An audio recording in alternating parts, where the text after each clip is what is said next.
حکومت جنرل فیض سے خوفزدہ کیوں؟ نومبر میں آرمی چیف کس کو بنانا ہے؟ چیئرمین پاکستان تحریک انصاف اور سابق وزیر اعظم عمران خان کا کہنا ہے کہ خرم دستگیر نے کہا کہ عمران خان اپنا آرمی چیف رکھوانا چاہتا تھا، جبکہ میں نے کبھی نہیں سوچا کہ نومبر میں آرمی چیف کس کو بنانا ہے۔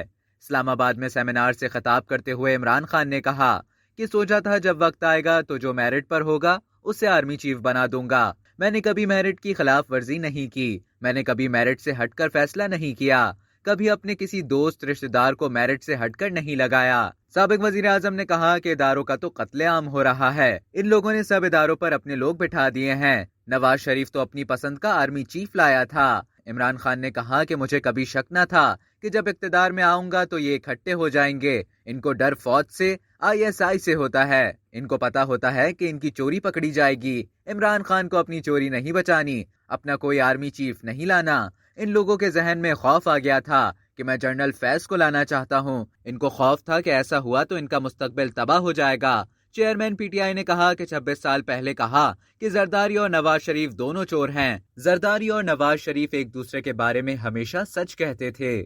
اب تک کے لیے اتنا ہی۔ مزید خبروں اور نیوز اپڈیٹس کے لیے ڈیلی چنک کو سبسکرائب کرنا نہ بھولیے۔